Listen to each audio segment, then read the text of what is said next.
Last week, crypto Twitter got its knickers in a right old twist over an article from a UK publication called Financial News, which I must admit I'd never heard of. My ignorance, unfortunately, did not end there. The article was titled 20 Most Influential in Crypto, and as you can imagine, a headline like that is absolute catnip to someone like myself. As you'll have no doubt noticed, articles like this are pretty common these days, given that they function as easy clickbait and are almost guaranteed to provoke debate, which of course generates the sort of engagement that all media outlets crave. And if you agree or disagree with that statement, why not leave a comment below?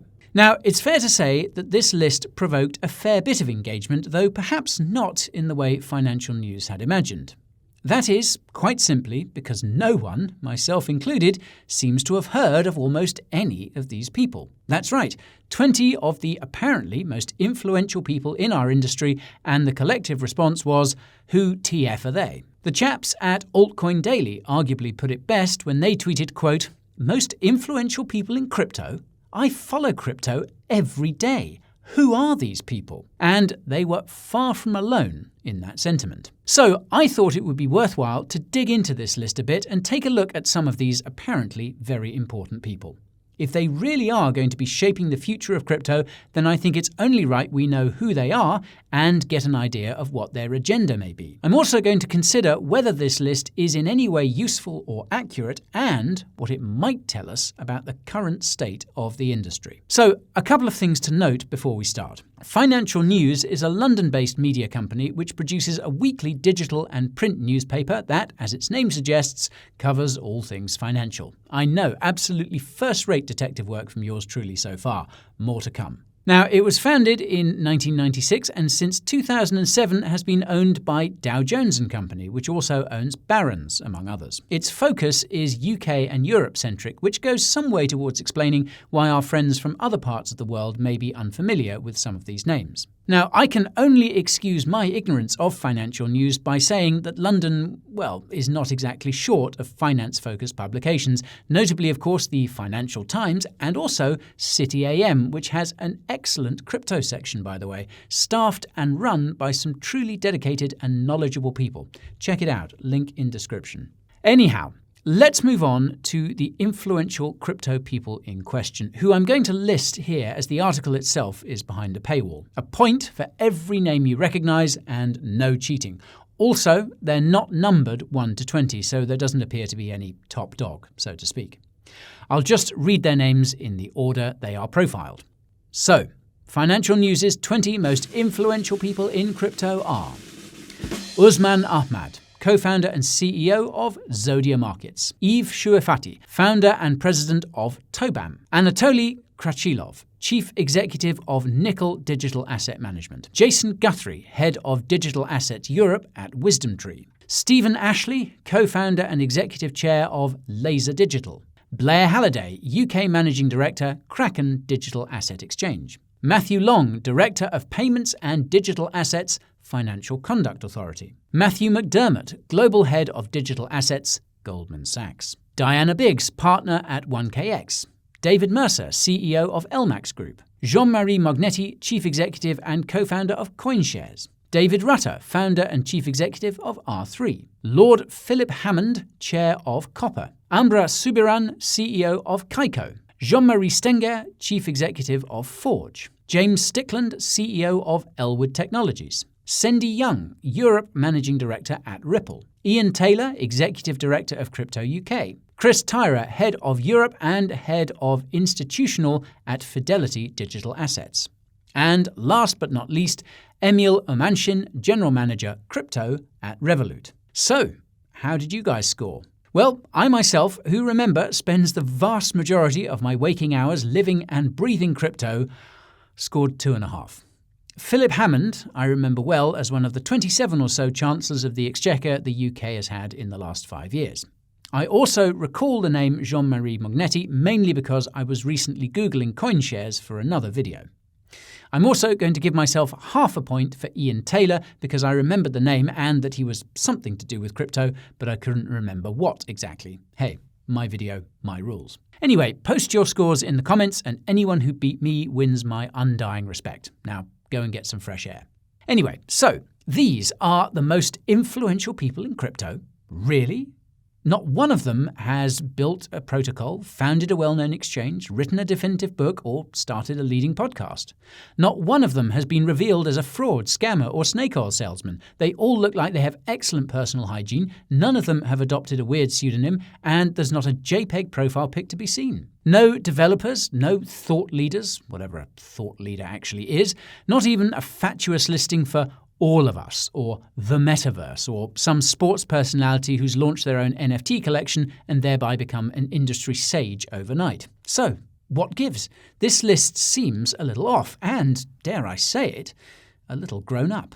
So, let's take a gander at some of these big dogs of crypto. Usman Ahmad has been in crypto for 4 years, having previously worked at Merrill Lynch and HSBC. Anatoly Krachilov came to crypto in 2019, his position at Nickel being the latest entry on a CV that includes HSBC, JP Morgan, and Goldman Sachs. James Stickland has helped build Elwood Technologies into a company that employs 170 people and links TradFi systems to more than 30 crypto companies. He too once worked at HSBC. Cindy Young has been instrumental in expanding Ripple in Europe, growing its personnel by 75% and opening an office in Dublin, while laudably also pushing back against crypto's, quote, lack of transparency and pervasive, quote, bro culture. Her previous experience at MasterCard and HSBC has doubtless come in handy. Now, to be fair, it's not all former bankers. Particularly interesting is Matthew Long, who heads up the crypto-focused arm of the Financial Conduct Authority, the UK's financial services regulator. It will be his job to implement whatever crypto regulation gets passed back in dear old Blighty, and according to the article, quote, early indicators are that he will be tough on the sector. I don't think there is any doubt that Matthew will be an influential figure in crypto, albeit in a country that has completely lost its marbles in recent years and doesn't seem to want to be taken seriously anymore. Moving on. There's also Blair Halliday, who launched Gemini in the UK before moving to Kraken, where he heads up a team of 350, again in the UK. He's previously battled financial crimes for NatWest Group and worked in compliance for the likes of JP Morgan.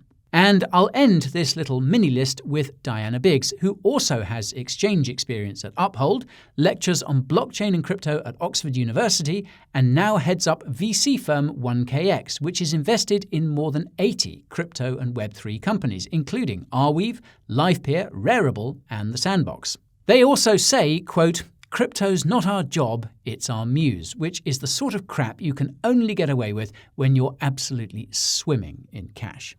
Now, these are just a few of the people Financial News has profiled, and there's no arguing with their experience or perhaps their influence either. They may not be out there giving it large on crypto Twitter or donutting their Lambos around Dubai, but in crypto, as in the rest of society, real power is often held by people you don't even know exist. But let's leave aside the individuals for a moment, because I rather think that focusing on them misses the point somewhat. Let's instead focus on some of the entities they work for, because there, I think, lies the crux of this article. Full disclosure, I hadn't heard of a good few of these entities either, but I very much had heard of WisdomTree, Kraken, the Financial Conduct Authority, Goldman Sachs, CoinShares, Ripple, Fidelity, and Revolut. A bit of digging reveals that those I'm not familiar with operate in very much the same sphere. Tobam is a French asset management company. Zodia Markets is a crypto brokerage and exchange aimed at institutions and a division of Standard Chartered Bank. Laser Digital is a crypto-focused subsidiary of Japanese megabank Nomura, while Copper offers crypto trading and custody services to, you guessed it, institutional investors. The likes of LMAX Group, R3, Kaiko, Elwood Technologies, and the rest can be summed up in 4 words: crypto services for institutions.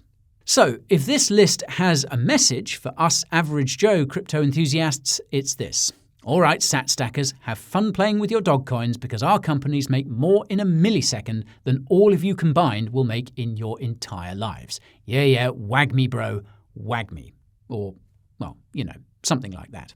At this stage, I should also say that despite who they work for, I don't for a minute believe any of the people on this list are necessarily anti-crypto, with the possible exception of Matthew Long, who I'm sure is a fine and decent person. I'm willing to bet the rest have a deep love for and knowledge of the industry, and hey, who's to say they're not all absolute degens in their spare time? I do find it a little hard to believe that a former Chancellor of the Exchequer in his late 60s is doing much beyond enjoying a nice little sinecure with a six-figure paycheck, expense account, and chance to be down with the youth before retirement to the home counties finally beckons.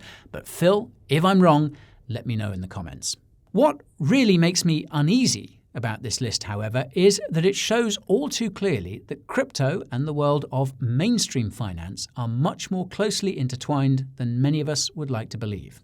While we're all shitposting, munching down popcorn as Bitcoin and Ethereum maxis argue amongst themselves, or dreaming of owning our own punk, institutional big beasts are running the show and using us as their exit liquidity. Now, don't get me wrong, crypto needs institutional investment in order to grow.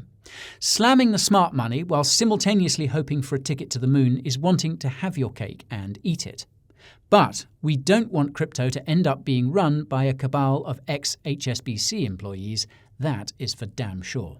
But are these folks Financial News has anointed as crypto's G20 really as influential as this list would have us believe? I think it's important to once again flag up that this is a list focused very much on the UK and Europe.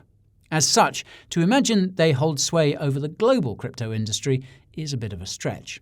Like it or not, the wider crypto industry is much more heavily influenced by corporate and political entities in the US and by international figures like CZ, Vitalik, and Paolo Ardoino. The latter three being good examples of people who have actually built crypto things that people use rather than helped hedge funds, asset managers, and rich folks ape in compliantly. The institutional sector that these 20 people almost exclusively represent is a subset of the wider crypto industry, albeit one that enjoys outsized influence. But the really important work is being done by those names we are all much more familiar with, and long may that continue. That said, institutional interest and involvement in crypto is a sign of just how far the industry has come in a few short years, but it should be welcomed with extreme caution. After all, it's big banks, asset managers, powerful yet obscure trading firms and their ilk who have the firepower and perhaps the motive to buy up influence over the sector. They will be the ones running validators on Ethereum and other big proof-of-stake cryptos. They are the ones responsible for almost all the trading volume, not that we tend to notice, given that it's mostly done OTC. They are the ones with the connections to regulators and the access to stuff that us retail folks can't even dream of.